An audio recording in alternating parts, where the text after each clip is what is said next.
Seperti halnya kita lihat beberapa negara-negara yang di situ padahal mayoritas penduduknya Islam hari ini, mereka menganggap remeh tentang az-zina wal khamar. Assalamualaikum warahmatullahi wabarakatuh.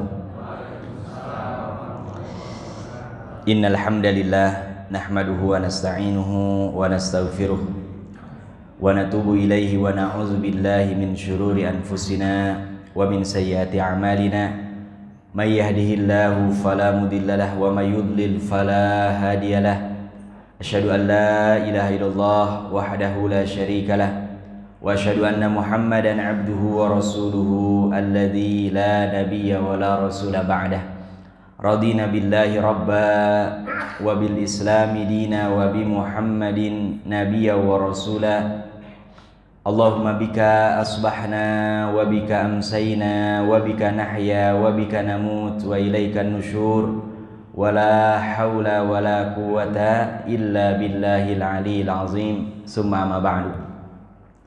Alhamdulillah wa syukurillah Bapak Ibu jamaah sekalian yang dirahmati Allah Subhanahu wa taala. Pertama-tama kita bersyukur tanpa terasa hari ini kita sudah berada di penghujung bulan Muharram. Mudah-mudahan Allah Subhanahu wa taala berikan kita semua sehat walafiat, panjang umur, dan terus kita gunakan dalam rangka ibadah bertaqarrub kepada Allah Subhanahu wa taala. Salawat dan salam kita bacakan kepada Nabi kita Nabi Muhammad sallallahu alaihi wasallam, para keluarganya, sahabat-sahabatnya, tabi'in, tabi'ut tabi'in, dan tentu mudah-mudahan kita semua mendapatkan syafaat nanti di beliau di hari kiamat. Amin ya rabbal alamin. Kita akan melanjutkan pembahasan terkait dengan asyratus sa'ah, tanda-tanda kiamat. Dan selalu diingatkan bahwa tanda-tanda kiamat yang kita baca ini sebagian besar sudah terjadi, sedang terjadi, dan akan terus terjadi. Yang paling penting adalah bagaimana kita menyiapkan kapanpun kiamat terjadi, kalau bisa harus siap. Ya, makanya orang Jepang itu kemana-mana bawa tas. Mereka alat-alat penting, dokumen penting, karena apa? Gempa sering. Ya, jadi kapan ada gempa udah nggak perlu nata lagi. Begitu ada kejadian gempa, skala Richternya ditentukan oleh pemerintah langsung. Nah ini kita ini mengetahui, mempelajari tentang asyratus sa'ah. Mudah-mudahan kita senantiasa ditolong oleh Allah supaya bisa istiqomah, sehingga sekalipun nasallallahu salamah mudah-mudahan tidak terjadi, kita menyaksikan kiamat, mudah-mudahan kita senantiasa kokoh keimanan kita kepada Allah Subhanahu wa taala. Apa di antara tanda-tandanya? Yang ke-44 kata pengarang kitab ini, yakunu za'imul qaumi ardaluhum. Tanda-tanda hari kiamat adalah ketika pemimpin sebuah kaum adalah orang yang paling rendah kualitasnya di antara mereka. Ya. Jadi razil, ardal itu yang paling buruk. Padahal harusnya yang jadi pemimpin itu yang paling baik apa yang paling buruk? Dalam sholat aja, nggak ada syarat jadi makmum, nggak ada. Yang ada syarat jadi imam, ada. Afdoliyah siapa jadi imam, ada. Karena jadi makmum siapa saja boleh. Orang gila aja jadi makmum boleh apa enggak? Nggak ada yang ngelarang, hanya nggak ada kan orang gila ikut sholat. Ya, tapi kalau jadi imam, jadi pemimpin, itu pasti dicari yang terbaik. Nah ini menjelang hari kiamat, tanda-tanda hari kiamat, justru yang za'imul qaum, pemimpin sebuah kaum, itu malah adalah arzaluhum, orang yang paling buruk kualitasnya. Baik kualitas imannya, kualitas akhlaknya, kualitas bekerjanya, dan seterusnya dan seterusnya. Kira-kira ini sudah terjadi apa belum? Nah, sudah banyak ya, banyak terjadi. Makanya ini kita jangan santai-santai saja, siapkan bahwa boleh jadi pada waktunya ya. Ini kiamat sudah semakin dekat dan semakin dekat ya. Kemudian yang selanjutnya 45, ikramur rajuli, seseorang memuliakan, menghormati orang lain ittiqa'a syarrihi, supaya terhindar dari keburukannya. Jadi orang menghormati orang itu bukan kemuliaan, karena dia takut. Takut dia apa? Takut dipidanakan, takut dikasuskan. Nah, ini.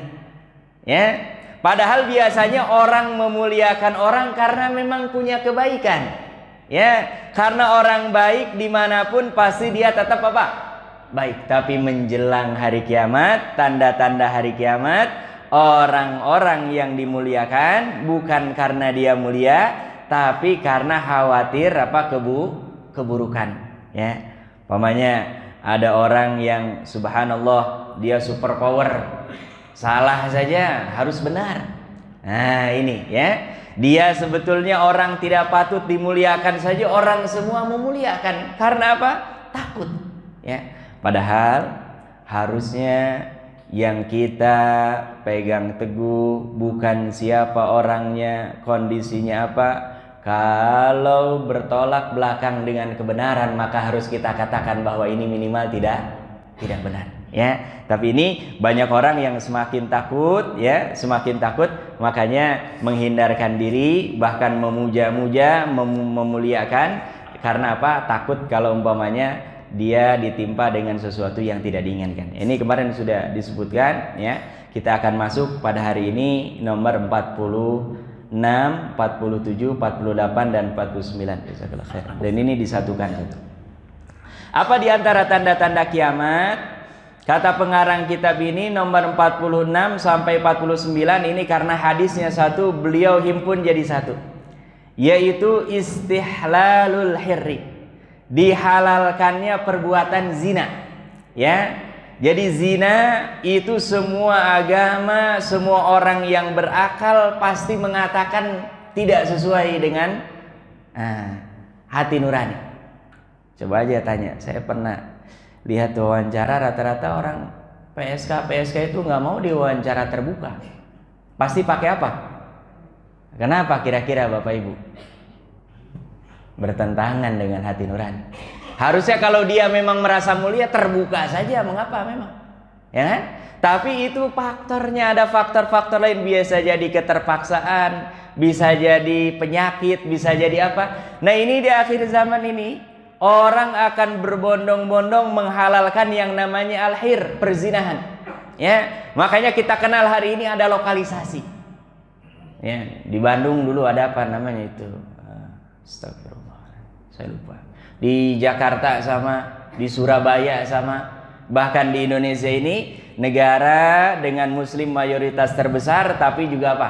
Prostitusinya juga paling besar se-Asia Tenggara. Ya, nah ini jangan aneh, dan yang seperti ini nggak mungkin dibendung. Ya, nggak mungkin dibendung. Kita selamatkan sendiri-sendiri. Ya, keluarga kita jaga, benteng-benteng terakhir. Karena apa? Kalau sudah diisyaratkan oleh Rasulullah SAW, itu umumnya banyak terkait dengan fitnah. Dan yang namanya fitnah tidak akan selamat kecuali orang yang mendapatkan pertolongan Allah. Ya, semua orang tahu kalau zina hukumnya apa? Ya, makanya subhanallah, Bapak Ibu yang dirahmati Allah Subhanahu wa taala, di masa Rasulullah SAW ada seseorang yang dia masuk Islam, tapi masuk Islamnya bersyarat. Bersyaratnya apa? Rasulullah, saya mau masuk Islam, tapi saya belum bisa meninggalkan satu yang dilarang dalam Islam, yaitu berzina. Ya, apa kata Rasulullah? Sudah, syahadat aja dulu. Ya, karena apa? Dia syahadatnya saja sudah ada aslul iman, dan itu yang dinilai oleh Allah. Ya, akhirnya dia masuk Islam. Tapi kata Rasulullah, nanti kamu setiap kali zina, yang penting saya tanya jangan bohong. Ya, ketemu dengan Rasulullah, gimana masih? Ya senyum kali, dia malu ya kan. Tapi dia sudah sholat, sudah mengerjakan amal-amal lain, ketemu, ditanya terus oleh Rasulullah, dia selalu jawabannya iya, kan lama kelamaan malu. Dan imannya semakin apa? Tebal, dapat momentumnya. Rasulullah SAW mengatakan kepada orang ini, atardahu li ummik. Kamu coba pikir-pikir pakai akal sehat. Kalau ada orang berzina dengan ibumu, kira-kira kamu ridho nggak? Kata dia, lah, tentu saja tidak. Atardahu li ukhtik. Kalau ada orang berzina dengan saudari perempuanmu, kamu ridho atau tidak? Lah, kenapa kamu masih terus melakukan?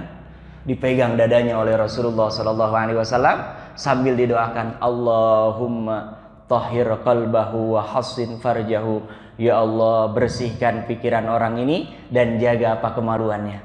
Itu kata orang ini, ya, beliau meriwayatkan sendiri, demi Allah, tidak ada sesuatu yang paling saya benci di dunia ini kecuali adalah apa? Perbuatan zina. Padahal sebelumnya berzina, ya. Makanya nauzubillah, ini kita harus hati-hati, ya. Dan ini tidak mungkin, Bapak Ibu yang dirahmati Allah Subhanahu wa taala, ada beberapa kali kejadian relokasi malah banyak yang mendukung, malah banyak yang menolak ini. Menolak. Pembubaran tempat prostitusi, banyak yang mendukung apa banyak yang menolak?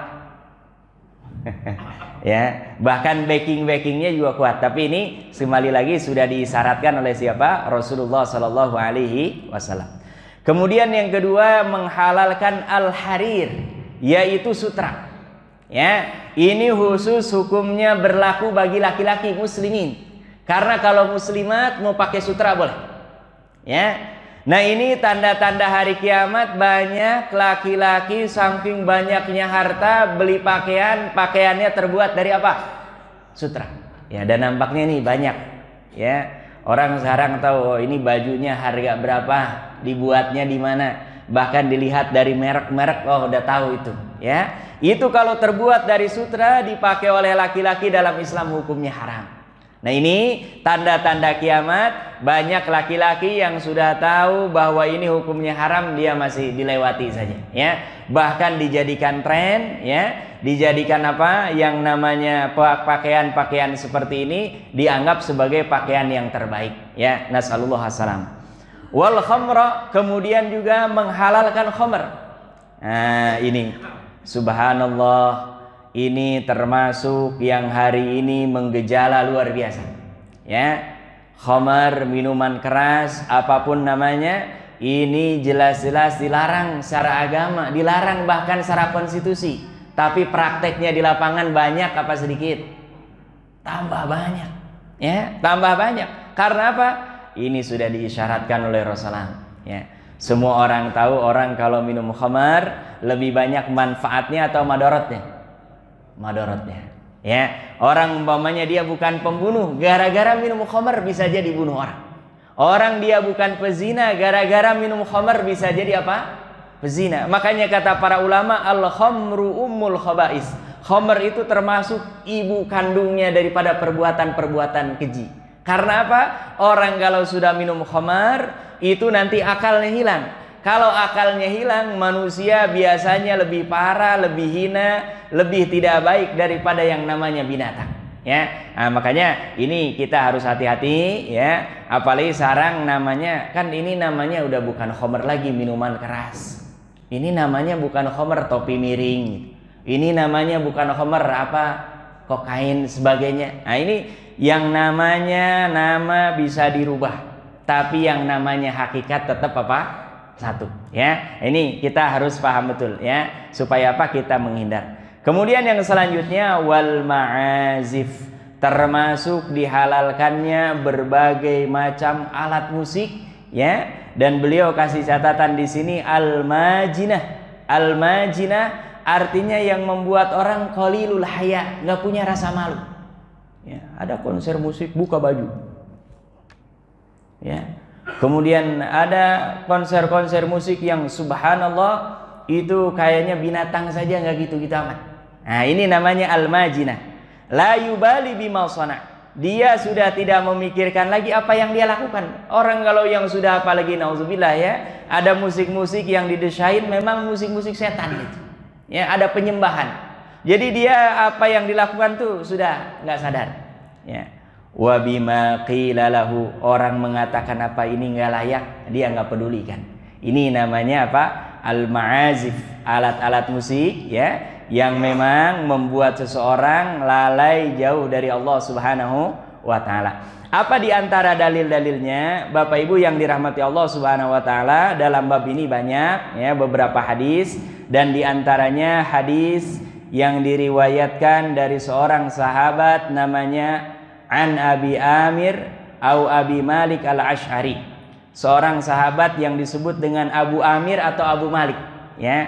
Ini dua-duanya nama anaknya Ghalib, karena biasanya nama orang salah satu di antara anaknya lebih kuat yang disebutkan namanya. Tapi ini ada dua penyebutan, Abu Amir atau Abu Malik Al-Asy'ari, ini nama kabilah.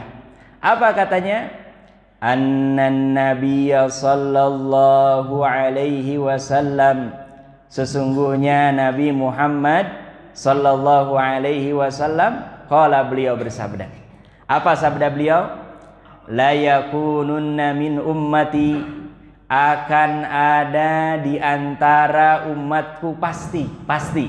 Karena di sini ada taukid, bahkan taukidnya dalam bahasa Arab di sini taukid saqilah, nunnya pakai tasydid. Jadi ini nggak mungkin bisa ditahan, ini pasti akan terjadi. Dan kalau umpama ini nggak terjadi, berarti Rasulullah kan nggak terjadi apa yang diucapkan, berarti kabar beliau bohong. Tapi kalau ini ada penegasan, sudah terjadi, akan terjadi, dan nampaknya akan terus apa? Terjadi. Ya. Seperti apa di antara umatku itu, kata Rasulullah, aqwamun, beberapa kaum, beberapa golongan, beberapa kelompok, yastahillunal hirra, yang mana mereka menghalalkan perbuatan apa? Zina. Ya. Wal harira, dan termasuk mereka menghalalkan hukumnya sutra bagi laki-laki boleh dipakai. Ya. Wal khamra, dan termasuk meminum apa? Khamar. Wal ma'azif, dan alat-alat musik. Wala yanzilanna aqwamun, dan bahkan kata Rasulullah sallallahu alaihi wasallam, akan ada sebuah kaum yang mereka pekerjaannya menggembala kambing. Ya, yaruhuna alaihim bisarihatin lahum. Itu mereka kalau pagi-pagi keluar giring binatang gembalaannya. Ya'tihim yani al-fakir. Kemudian datang orang fakir kepada orang ini. Orang punya gembala kambing itu orang kaya dulu pada masanya. Ya. Kemudian ada orang fakir, kata Rasulullah, datang kepada orang ini lihajatin, karena ada suatu keperluan. Fayaqulu, orang-orang penggembala kambing ini yang kaya-kaya ini hanya mengatakan, irji' ilaina ghadan, kamu besok datang lagi. Ya, jangan sekarang, besok datang lagi. Tapi ternyata apa? Fayubayyituhumullah, Allah Subhanahu wa taala membinasakan mereka. Ini Bapak Ibu, hadis ini mengisyaratkan jangan tunda-tunda amal.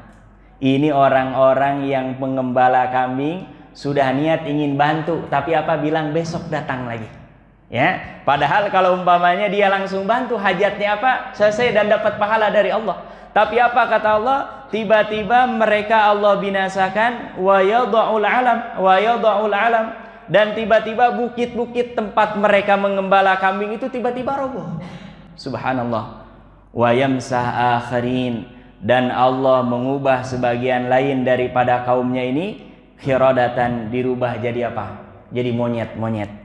Wa khanazir, dan babi-babi, ila yaumil qiyamah, sampai nanti hari kiamat. Ya, ini sebagian ulama menjelaskan konteks hadis ini khususnya dari kalangan Bani Israel, ya, yang mereka ketika Allah jelaskan tentang sebuah perkara selalu mereka mencari-cari alasan bukan untuk taat kepada Allah, justru malah mereka berusaha untuk tidak mentaati siapa? Allah Subhanahu wa taala, ya. Dan kata beliau dalam kitab ini, waqad tasahala, fenomena ini banyak sekali orang menganggap remeh, menganggap mudah. Adadun min buldanil muslimin, seperti halnya kita lihat beberapa negara-negara yang di situ padahal mayoritas penduduknya Islam hari ini, mereka menganggap remeh tentang az-zina wal khamar. Ya, di kita saking sulitnya untuk dihilangkan, jadi ada perdanya, jadi ada aturan-aturannya, boleh tapi nah ini padahal sebetulnya yang namanya zina khamr harusnya 100% tuh nggak boleh ada, ya.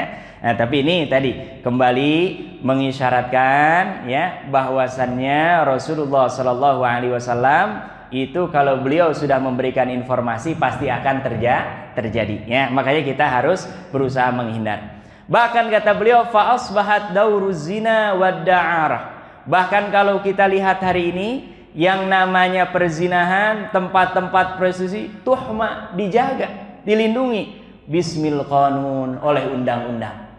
Ya. Jadi Bapak Ibu, ada tempat-tempat tertentu, walaupun di situ tempat orang kumpul kebo, kalau dia legal secara negara, kita bubarkan. Yang akan dipidanakan orang yang berbuat zina, yang punya ini hotel, atau kita yang mempermasalahkan kita. Kenapa? Ada undang-undangnya, begitu ya.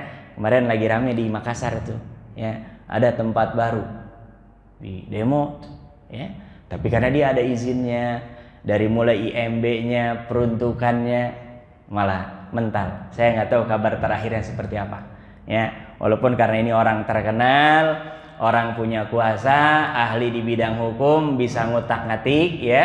Tapi masyarakatnya saya lihat kuat itu, mereka tidak setuju dengan hal tersebut, ya. Di Kota Makassar ini sudah mulai lobi-lobi. Tadinya dia kencang, orang ini sudah ada izinnya, ya. Nah, makanya ini harus hati-hati. Dan kalau sudah berhadapan dengan qanun, undang-undang negara, kadang-kadang kalau sudah ditetapkan boleh, sekalipun secara agama tidak boleh, itu banyak yang akhirnya tidak dipermasalahkan, ya. Padahal harusnya hal-hal yang seperti ini justru salah satu di antara kewajiban negara adalah melindungi siapa? Masyarakatnya. Jadi ini sudah terjadi. Juga Bapak Ibu yang dirahmati Allah Subhanahu wa taala, ada hadis lain, khususnya ini terkait dengan yang namanya khamr. Hati-hati betul, ya. Saya sering mengingatkan kita yang punya anak-anak menginjak dewasa, sebisa mungkin Bapak Ibu jangan keluar malam. Jangan keluar malam, ya. Apalagi kalau anak perempuan sudah wassalam, ya. Orang tua kita dari dulu sampai sekarang, coba di kampung-kampung ayam maghrib belum balik ke kandang, dicari. Ini banyak orang tua nggak sayang sama anak, seolah-olah sayang anak itu hanya udah disekolahkan, dikasih makan nih, maghrib belum pulang, adem-adem aja. Padahal dia nggak tahu kemana perginya, dengan siapa, dalam kondisi apa, nggak dipikirkan, ya. Kalau malam biasanya yang paling banyak, kalau tidak larinya ke dalam perzinahan, awalnya dari minum-minuman keras, ya. Apalagi sekarang ini dijual dengan harga yang murah. Dulu saking mahalnya, banyak orang karena nggak kebeli buat mabok, isep lem, ya. Sekarang udah nggak ada. Zaman anak-anak saya nggak pernah baca beritanya ngisep lem, itu nggak ada. Karena apa? Dimurahkan sekarang, ya. Dulu orang yang namanya mau mengkonsumsi ini sembunyi-sembunyi. Sekarang saya tiap belokan tuh ada orang-orang yang memang keluarin. Karena saya hidup di pasar, di terminal, tahu orang-orang yang seperti itu, gelagatnya, dari mukanya, matanya saja kelihatan itu yang mengkonsumsi itu, ya. Itu hampir di belokan sini dekat, ya. Dan ini Masya Allah, kita kalau tidak sayang, tidak jaga betul anak kita, sudah hamil capek, berat, mendidiknya juga biayanya nggak sedikit, ya. Kalau sudah kena dengan minuman keras, ini harus hati-hati, ya. Semuanya masa depannya, dan yang jelas dalam agama kita ini termasuk perbuatan yang apa? Yang haram, ya. Apa hadisnya? Wa an Abi Malik al-Asy'ari anna Rasulullah sallallahu alaihi wasallam, bahwasannya Rasulullah sallallahu alaihi wasallam qala, beliau bersabda, la yashrabanna nasun min ummati al-khamra. Kata Rasulullah, pasti betul akan minum sebagian orang dari umatku minum khamr, ya. Yusammunaha bi ghairi ismiha. Ketika mereka ditanya, kamu kan muslim kok minum khamr? Bukannya yang namanya khamr dalam agamamu Islam itu termasuk yang haram. Tapi apa kata Rasulullah, yusammunaha, mereka ubah namanya bi ghairi ismiha, bukan dengan nama aslinya, ya. Masya Allah, ini sekarang orang namanya macam-macam, mereknya banyak tuh. Padahal hakikatnya satu, yaitu apa? Khamr. Apa patokannya khamr? Semua yang menghilangkan akal itu khamr. Walaupun asalnya dulu, ya, yang namanya khamr itu dari anggur. Anggur yang difermentasi jadilah khamr, itu yang dikenal, ya. Tapi orang Arab yang nggak kebeli anggur, karena di negara Arab ini termasuk tumbuhan yang mahal anggur, ya. Mereka apa? Rendem air kurma. Jadi hati-hati Bapak Ibu, sekarang banyak nih yang sudah ustaz-ustaz menganjurkan kurma untuk kesehatan. Ini kalau melebihi batas nah bisa mabok nih. Ya, jadi kurma direndam kalau semalam bagus untuk kesehatan diminum. Ya, tapi kalau berhari-hari ini kurma direndam kemudian sampai terjadi fermentasi, itu dia akan sama seperti halnya anggur itu tadi. Hanya memang kualitas mabuknya nggak seperti anggur, tapi persis akan sama. Sama dengan sebagian kita yang bikin apa itu dari ketan hitam, tape itu. Ya. Saat-saat tertentu ketika sedang tinggi-tingginya itu orang minum saja sedikit udah langsung ada terasa ya. Nah, ini memang jumhurul ulama kalau kurma yang seperti ini mengatakan hukumnya sama dengan khamr, yang nggak boleh ya. Walaupun ada orang yang memang kan nggak sengaja gitu ya, lalu lupa umpamanya tapi kalau dalam mazhab Hanafi itu mereka mengatakan bahwa hukumnya halal boleh. Karena apa? Yang dikenal pada saat itu yang namanya khamr ya yang terbuat dari apa? Anggur ya. Tapi ini harus hati-hati betul, apalagi di kita banyak tanaman, banyak tumbuhan. Saya kira kalau terjadi fermentasi tadi bisa bahkan mendekati ya, bahkan itulah khamr yang memang substansinya sama ya. Jadi ini yang namanya nama, walaupun dirubah namanya apapun, kalau dia khamr tetap hukumnya apa? Haram ya. Oh, ini bukan khamr, ini nanti mau berubah namanya. Kalau dulu kita menyebutnya minuman keras, ini minuman gak keras umpamanya. Ya, mau minuman gak keras kalau substansinya sama, memabukkan hukumnya apa? Tidak boleh. Ya, makanya dalam kaidah usul fikihnya al-ismu huwal musamma. Yang namanya nama itu biasanya mencerminkan apa yang diberi nama. Gitu. Nah, kalau ada orang yang ingin menghindar supaya orang nggak tahu substansi daripada nama ini diganti, tetap tidak merubah hukumnya.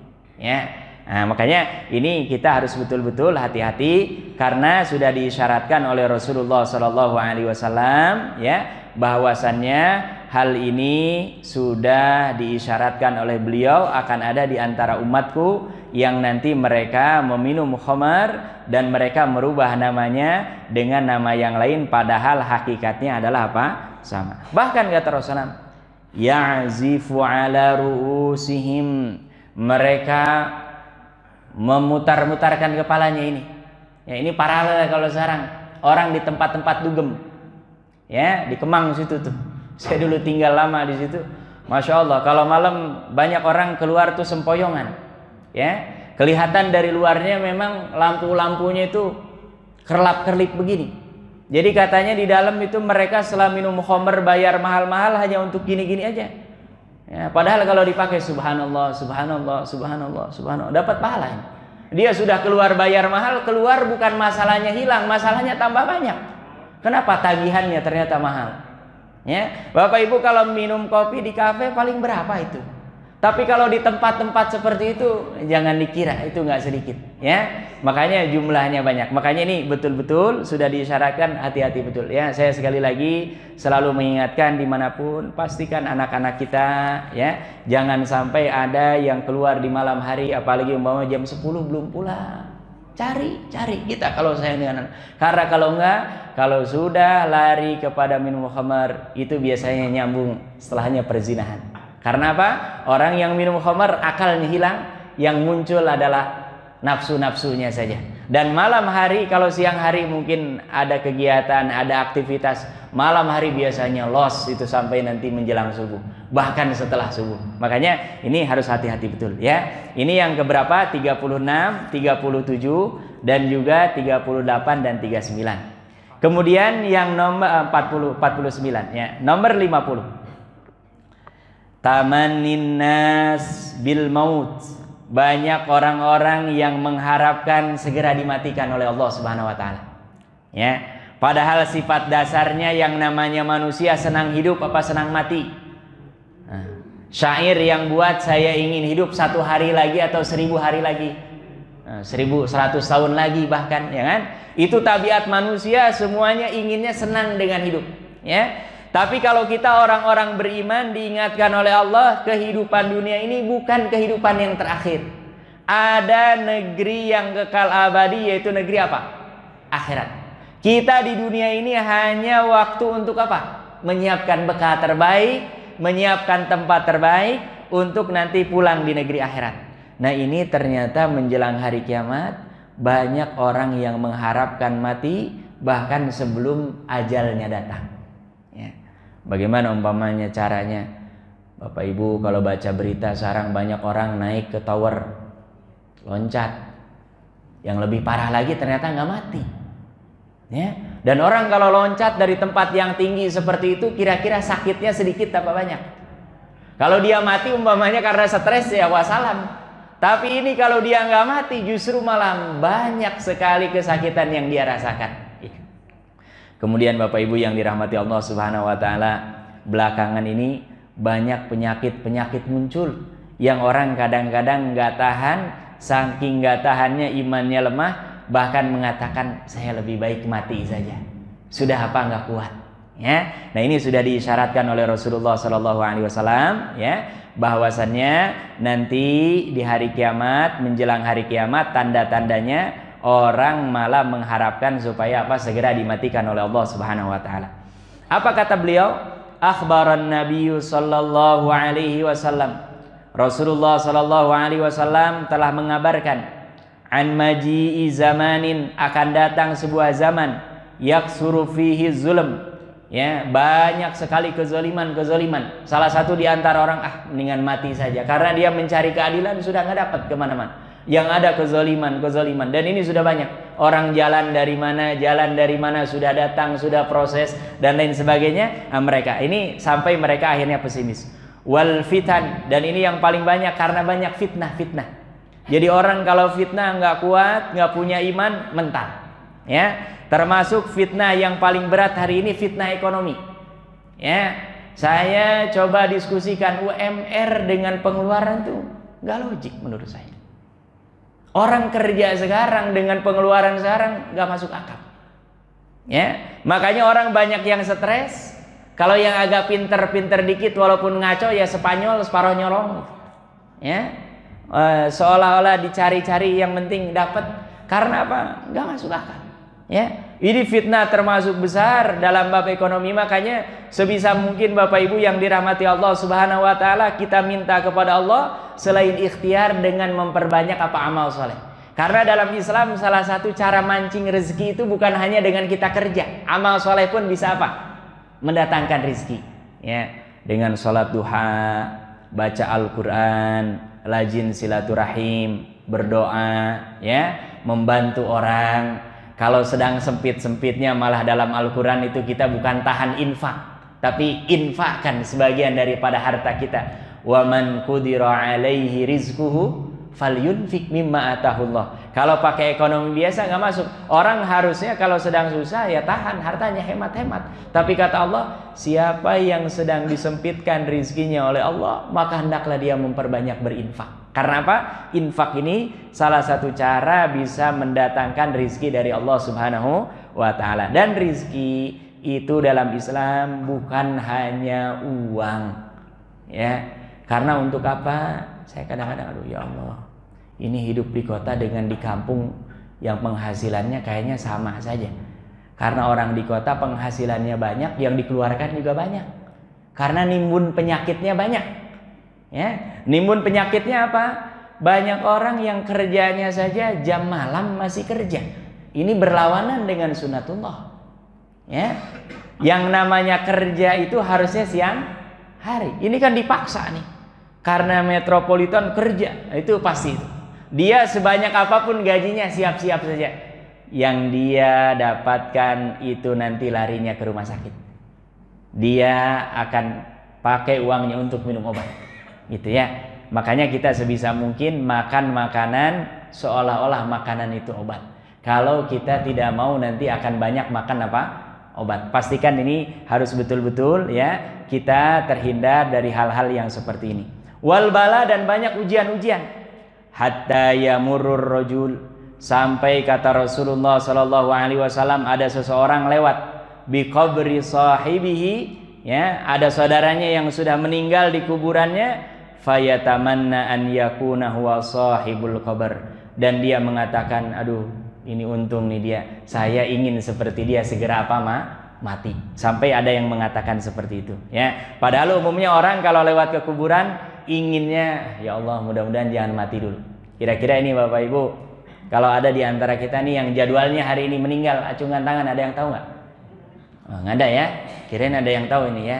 Tapi kira-kira nih kalau ditanya mau saya duluan atau Bapak Ibu belakangan? Hah? Nah, bab mati pasti semua orang inginnya apa? Belakangan, nggak ada tuh ya. Atau nggak ada malaikat maut, jangan dia dulu, saya dulu, nggak apa-apa. Nggak bisa ya. Nah ini karena apa? Ini yang namanya manusia, tabiat dasarnya apa? Senang dengan yang namanya kehidupan ya. Tapi kita dibatasi oleh apa? Ajal. Nah ini justru malah kebalikannya. Ada orang lewat di kuburan, justru malah dia berharap berada di dalam kuburan itu ya. Ini saking sudah banyaknya kezoliman, banyaknya fitnah, banyaknya ujian-ujian yang di luar nalar ya. Juga dari hadis yang diriwayatkan oleh seorang sahabat Nabi, dan ini hadis yang muttafaqun alaih, namanya Abu Hurairah ya.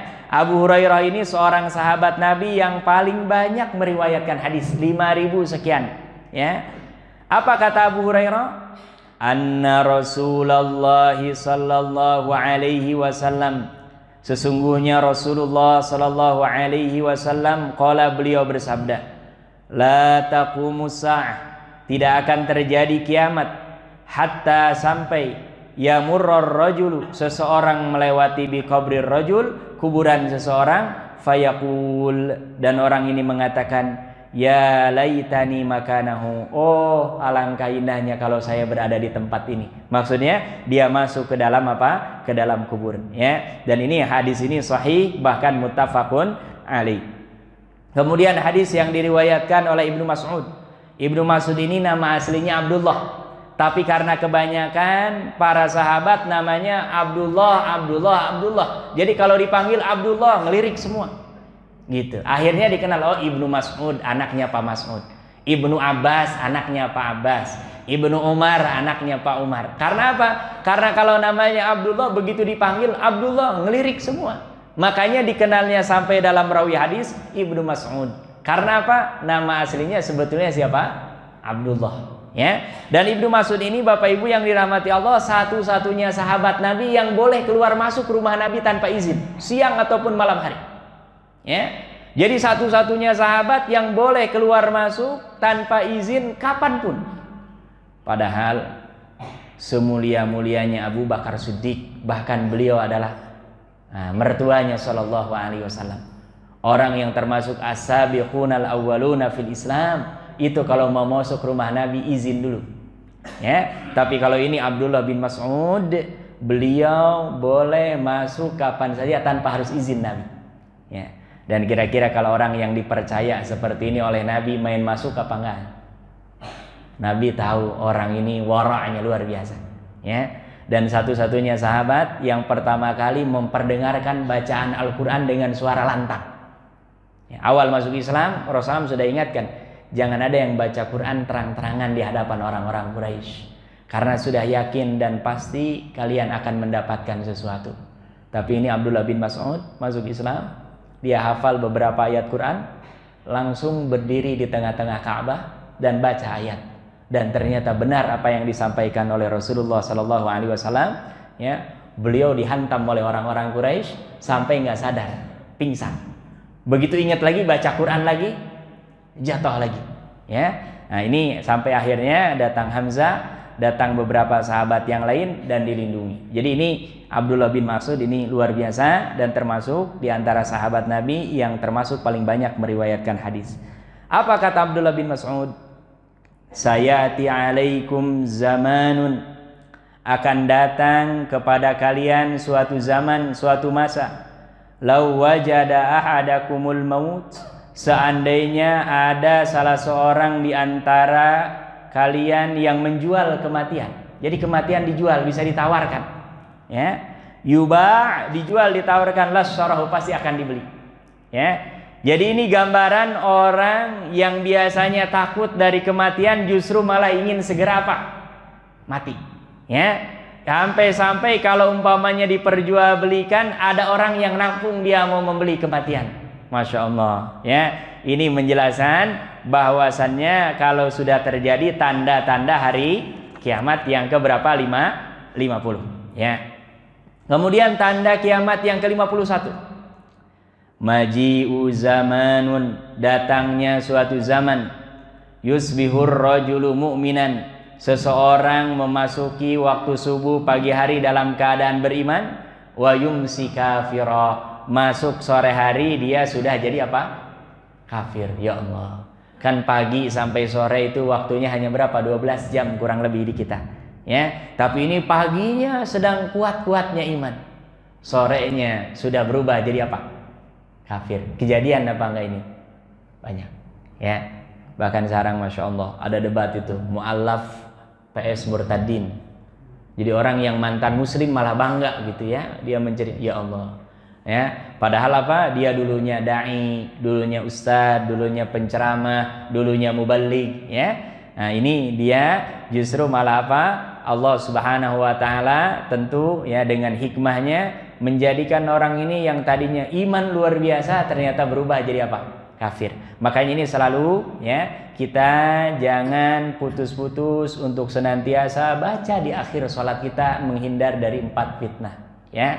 Allahumma inni a'udzubika min azabi jahannam wa min azabil qabri wa min fitnatil mahya wal mamati wa min syarri fitnatil masihid dajjal, ya. Karena secara logikanya orang kalau pagi-paginya imannya kuat luar biasa, sorenya kufur, kan ini ada sesuatu, dan itulah fitnah namanya, ya. Karena idealnya orang yang sudah benar-benar beriman melepaskan keimanannya pasti butuh proses, ya. Sama dengan kita ngajak orang kepada kebaikan kan butuh proses. Ini bayangkan iman tiba-tiba sorenya jadi apa?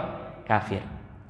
Akhbaran Nabi sallallahu alaihi wasallam, hal ini sudah dikabarkan oleh Nabi Muhammad sallallahu alaihi wasallam, bitaqallubi ahwalin nas, akan terjadi perputaran kondisi keadaan manusia yang memang perputarannya cepat.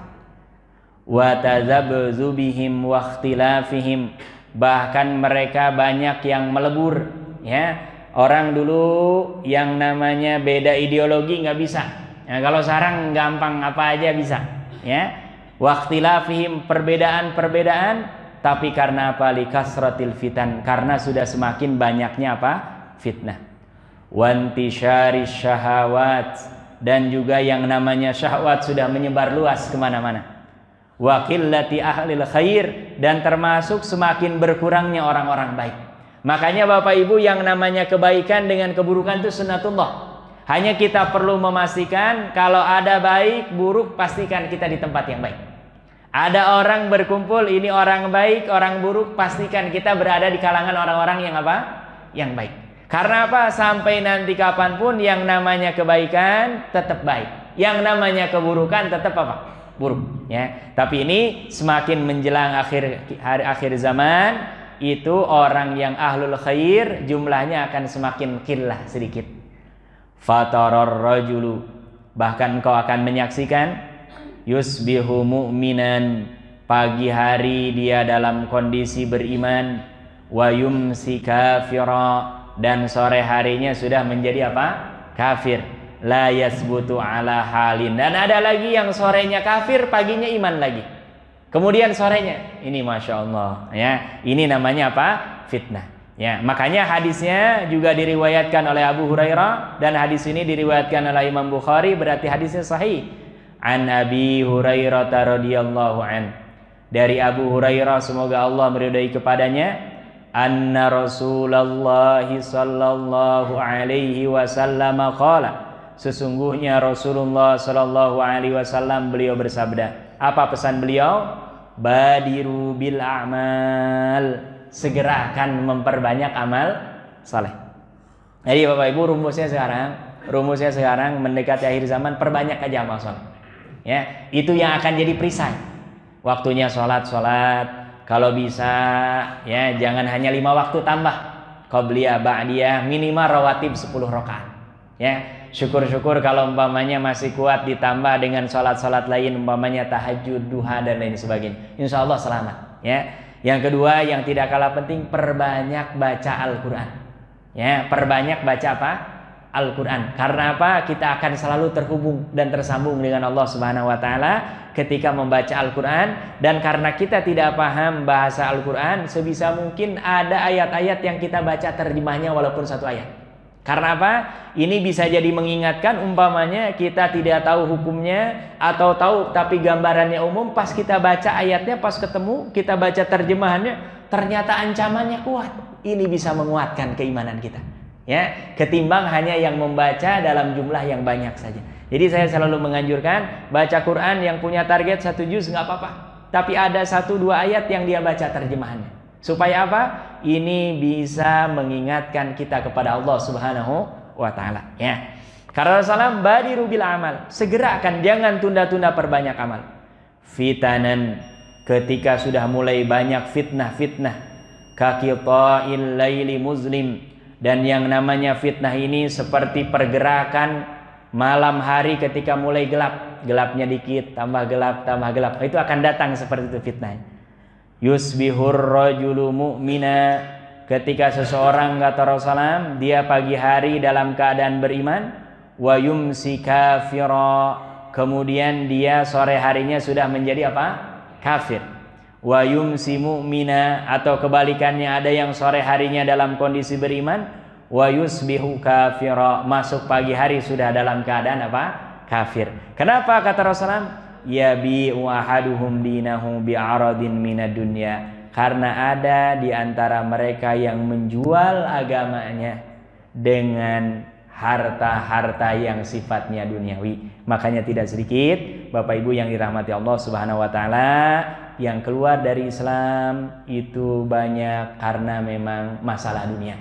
Yang paling sering ditukar dengan minyak, ditukar dengan beras, ditukar dengan mie, ditukar dengan bantuan kesehatan, ya. Dan ini banyak saudara-saudara kita, dan mudah-mudahan ini selalu ada orang-orang baik, para dai yang diutus oleh Allah, diutus oleh lembaga, diutus oleh siapapun yang peduli terhadap kaum muslimin yang memang mereka imannya lemah, khususnya di daerah-daerah yang memang di situ kurang, ya, syiar Islamnya. Ini adalah tugas kita bersama.